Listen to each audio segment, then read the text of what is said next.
Y ya tenemos con nosotros a Ernesto García Hernández. Él es coordinador ejecutivo del colectivo Opción Ciudadana. Buenas noches, Ernesto, ¿me escuchas? Hola Tania, sí, sí te escucho muy bien, gracias por la invitación.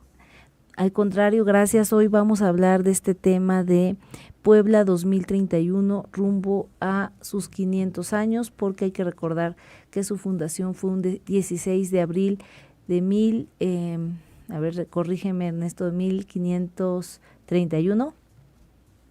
Sí, bueno, precisamente autores académicos e investigadores refieren que se habla de un proceso fundacional con la pérdida de los libros uno y 2 de Cabildo. eh, Existe esa inconsistencia, pero se habla de 1530, 1531, insisto, como un proceso fundacional. Además, esta fundación es muy interesante, a ver si podemos platicar solo brevemente de eso, pero antes es muy interesante porque recuerdo que, ahorita no recuerdo bien los nombres de los fray, pero a ver si me puedes decir, ¿quiénes son los que fundaron Puebla? ¿Qué fray fue? Bueno, Juan de Salmerón, Juan. el fray Julián Garcés, eh, la propia Isabel de Portugal también tuvo que ver. Existe el monumento a los fundadores de Puebla ubicado en San Francisco, en el Boulevard 5 de Mayo. Así es, pero recuerdo que en pues en algún libro, algún documento se señalaba que Puebla quería ser fundada como un experimento en donde hubiera, digo, no se logró eso pero no sé qué fray escribía que querían pues lograr pues una mayor igualdad, que no hubiera pues esta situación tan digamos, pues tan fuerte en la colonia, ¿no? De españoles y pueblos indígenas, pero no sé si eso es cierto, yo lo leí en algún libro cuando buscaba sobre la fundación. Voy a comentarte, voy a aprovechar a leer una breve semblanza. Ernesto García Hernández, tú eres administrador público y politólogo egresado de la UAP, cuentas con diplomado en transparencia, acceso a la información y protección de datos. En 2021 cursaste ese diplomado, te desempeñas como director de administración y proyectos en Iscali, Cristal y Aluminio, empresa con 35 años de trayectoria, pero además eres coordinador ejecutivo del colectivo Opción Ciudadana Puebla desde 2020 y promotor activo del patrimonio cultural, histórico y arquitectónico de la capital poblana. Ernesto, primero quiero saber tu opinión de esto que te estaba mencionando, apenas que fue la fundación, bueno, el aniversario, el 495 aniversario de Puebla, y que hubo ahí pues un evento oficial.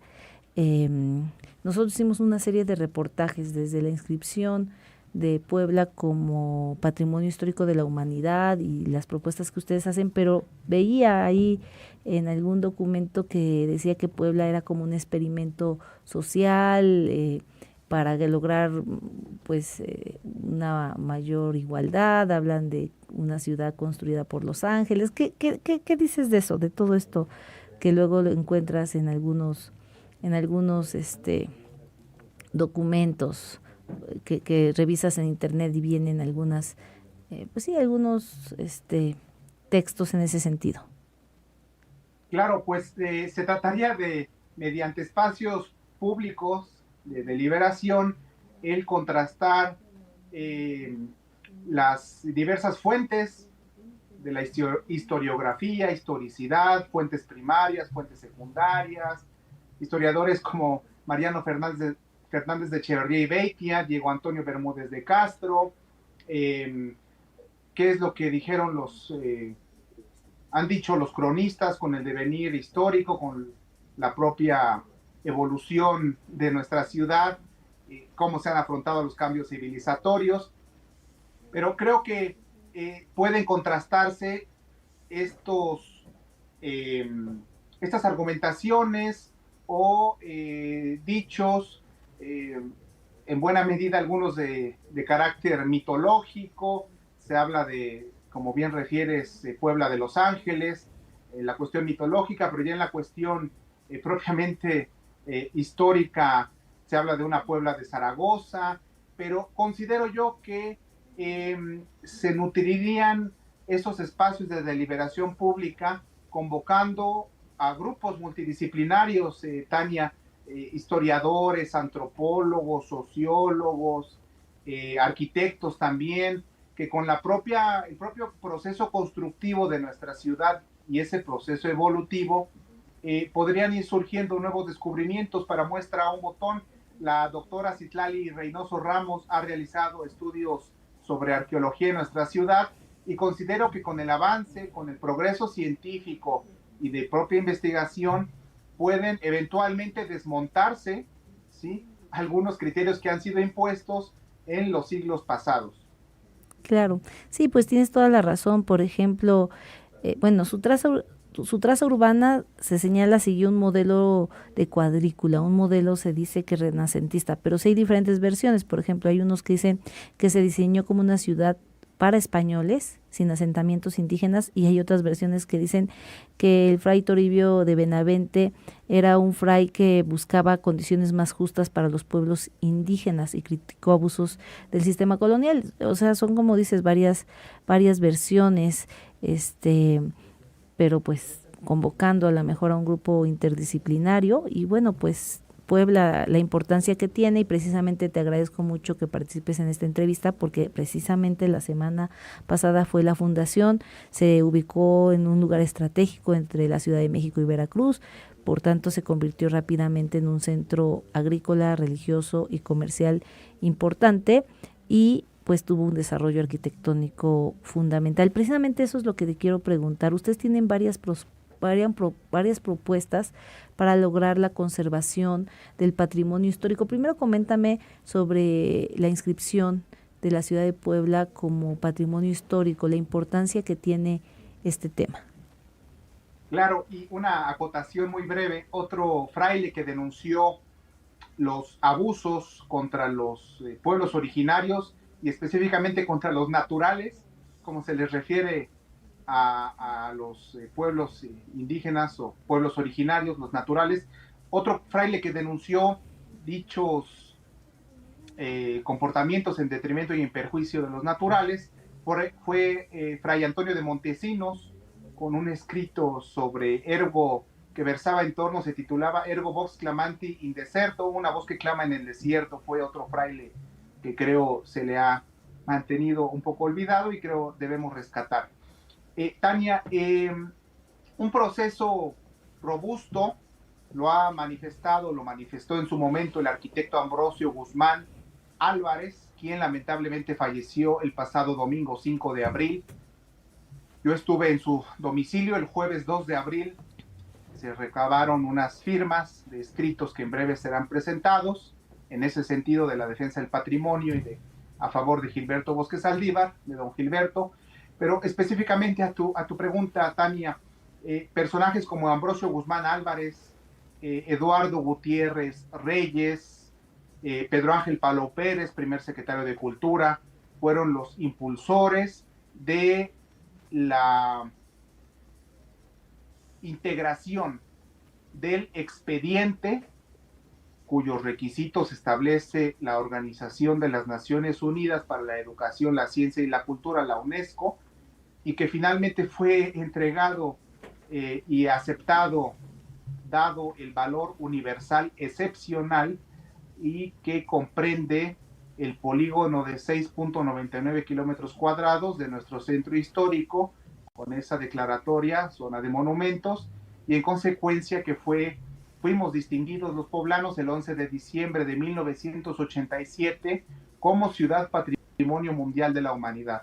Dicho por nuestro querido amigo Ambrosio Guzmán Álvarez, fue un trabajo robusto de carácter multidisciplinario donde participaron antropólogos, historiadores, arquitectos, urbanistas, topógrafos. Y bien, esta labor fue hace 39 años, en diciembre próximo se cumplen 39 años de la inscripción de nuestro centro histórico, los 6.99 kilómetros cuadrados, en la lista del patrimonio mundial, que si bien es un reconocimiento pleno, pero al unísono, exige esa acción, ese plan integral de manejo responsable, con una coordinación institucional en las esferas de gobierno, las competencias municipal, estatal y federal, para no solamente mantener esta distinción, porque eso únicamente se mantendría como un mero reconocimiento, no perder la riqueza, el valor histórico, arquitectónico de nuestros inmuebles y la propia historicidad de la que da cuenta la obra del doctor Hugo Meyer, el libro Las calles de Puebla. Insisto, Ambrosio Guzmán Álvarez, Eduardo Gutiérrez Reyes, Pedro Ángel Palou fueron de los impulsores para lograr que este expediente fuera integrado, dicho, perdón, por el arquitecto Ambrosio Guzmán, un trabajo de grandes dimensiones, levantamientos topográficos, planos, fachadas, cortes, una labor excepcional para obtener esta distinción por el valor universal excepcional de nuestras joyas arquitectónicas. Ernesto, ¿cómo iniciar con pues con esta urgencia? Bueno, ya dices que porque se tiene que refrendar esta inscripción, porque se tiene que conservar el patrimonio. ¿Qué hacer o qué se tiene que hacer? ¿Cómo iniciar para pues concretar este tema? Como una base fundamental, columna vertebral, consideramos el no soslayar, no menoscabar, no hacer a un lado como poblanos, todos, la Convención sobre la Protección del Patrimonio Mundial, Cultural y Natural de 1972, de la cual México, al ser Estado parte, suscribió y formó parte de dicha convención y los acuerdos establecidos en la misma. ¿Cómo empezar, Tania? El artículo 5, el artículo 5 de esta convención, del documento de esta convención, que es de dominio público, es consultable en Internet, establece que la función social del patrimonio en la vida colectiva dispone de que los estados deben atribuir al patrimonio cultural una función en la vida colectiva, y esto a su vez indica que el patrimonio no es un objeto pasivo, es un elemento activo dentro de la sociedad y su protección requiere participación social. En consecuencia, la sociedad civil no solo puede y debe participar, sino que es parte esencial del sistema de protección del patrimonio histórico, artístico y edificado de Puebla. Al unísono establece dicha convención en su artículo 17 que se motiva la creación de asociaciones públicas, privadas, y que se deben fomentar, sí, el impulso de fundaciones, asociaciones para la protección del mismo patrimonio. Y la convención expresamente refiere que la existencia de organizaciones civiles brinda legitimidad y su papel activo en la protección del patrimonio, es decir, los poblanos estamos obligados a generar sinergia, elementos de cohesión social, insisto, mediante organizaciones establecidas, patronatos, fundaciones. En Puebla existen y hemos nosotros impulsado el rescate o darle vida, revitalizar, yo diría, revitalizar este Instituto del Patrimonio Arqueológico, Artístico, Histórico, Arquitectónico de Puebla, creado en el 11 de julio del 2002.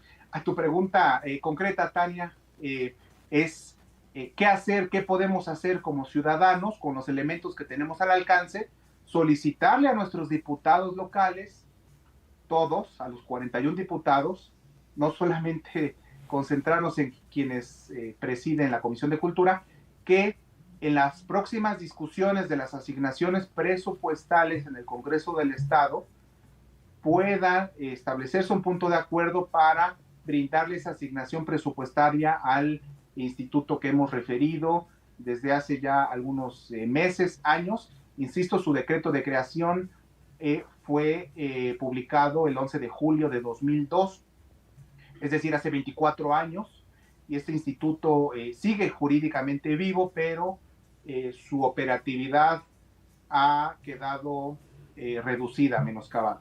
¿Qué presupuesto requeriría este Instituto para la Protección del Patrimonio Cultural?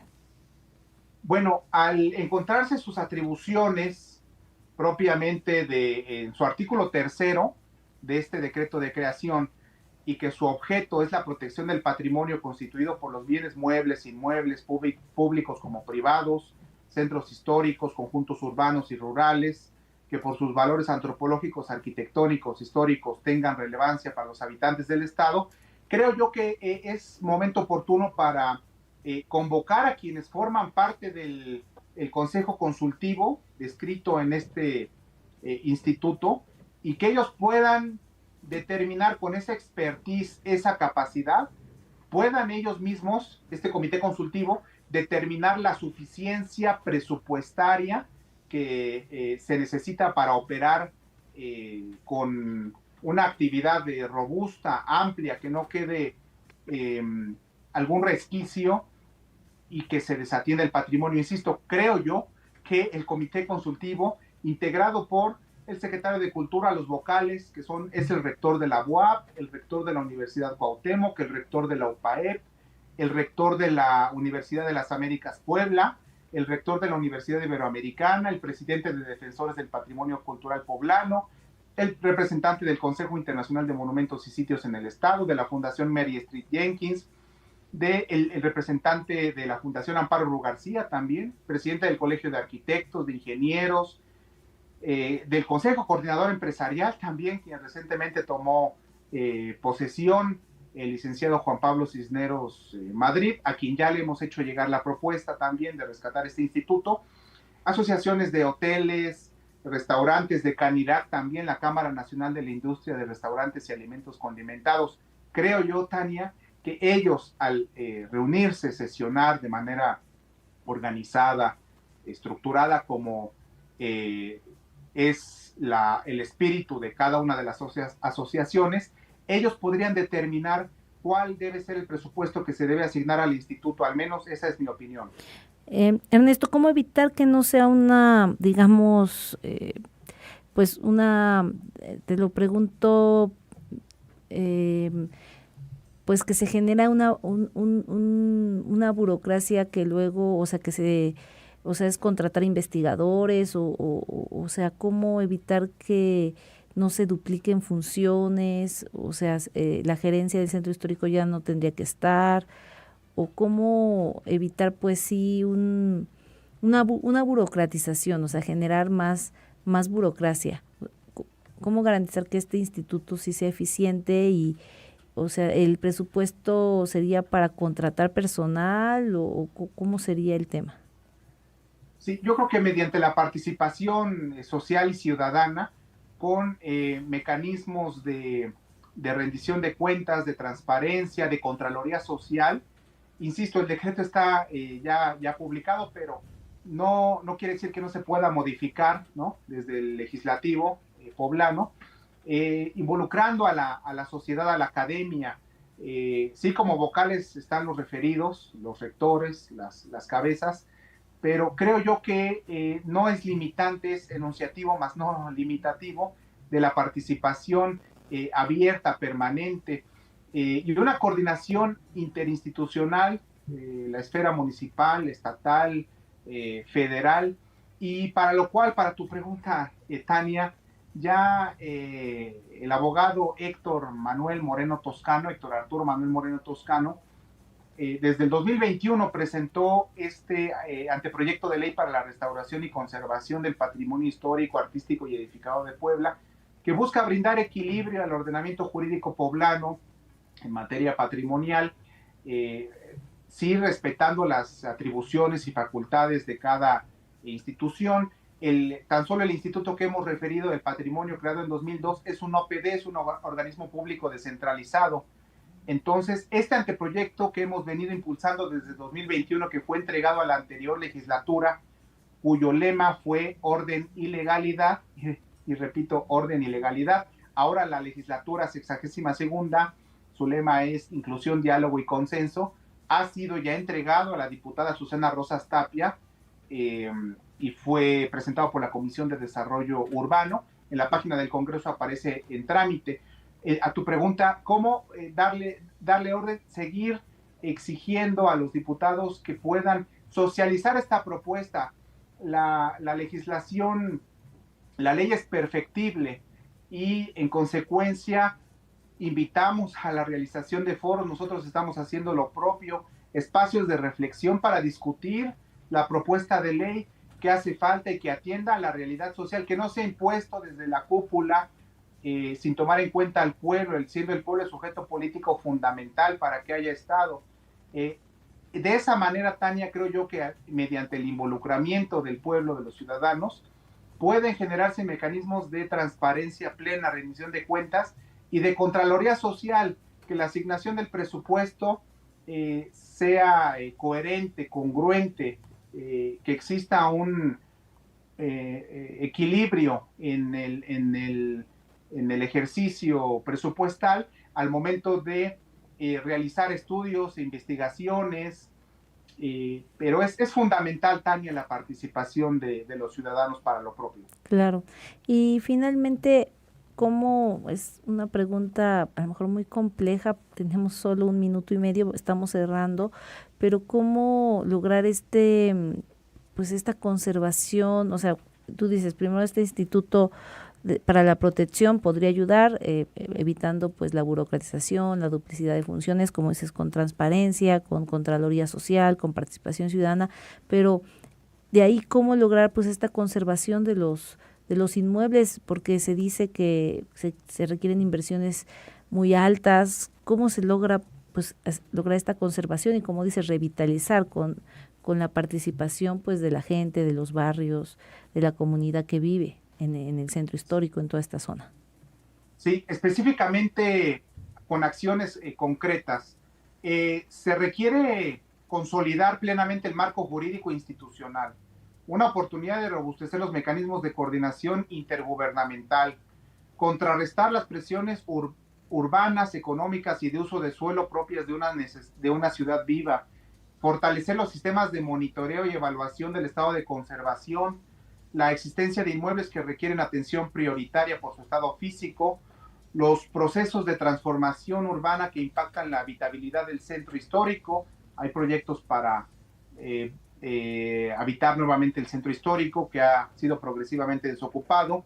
La conveniencia de implementar indicadores obligatorios y sistemáticos del valor universal excepcional, y el plan de manejo del centro histórico, que exige áreas de oportunidad, insisto, como mejorar esa coordinación institucional, esas estructuras de decisión que pueden fortalecerse, consolidar mecanismos de financiamiento también operativos, su carácter aún en proceso de consolidación como un instrumento plenamente vinculante. Estas son medidas propuestas, expuestas y socializadas por el abogado Héctor Moreno Toscano, que buscan hacer espacios habitables, generar nuevamente, darle vida a nuestro centro histórico hacia los 500 años, que esa debe ser la exigencia actual del presente, en concordancia con la Declaración de las Responsabilidades de las Generaciones Actuales para con las futuras. Su artículo 7 y 8 exige el darle esa atención prioritaria. Entonces, Gracias. todos estas propuestas han sido descritas en el anteproyecto de ley que está siendo socializado y lo seguirá haciendo para quienes deseen involucrarse, insisto, para robustecer la propuesta. No es la propuesta, yo diría, es una propuesta para darle certidumbre y apropiarnos los poblanos de nuestro futuro, no dejar que alguien más nos lo imponga, porque quien no se adueña de su futuro deja que otro se lo imponga. Esa es una alternativa que ponemos a la libre socialización y consulta de los poblanos. Ernesto García, muchísimas gracias por esta entrevista y por pues compartirnos todo este tema. Ernesto García, director ejecutivo del colectivo Opción Ciudadana. Te agradezco estar en Ángulo 7 Radio. Al contrario, Tania, gracias a ti y a nuestros amigos que nos visualizaron y escucharon. Gracias. Y bueno, pues concluimos este programa. Les damos las gracias y nos vemos el próximo miércoles. Hasta la próxima. Nos escuchamos el próximo miércoles con más noticias y opiniones sobre Puebla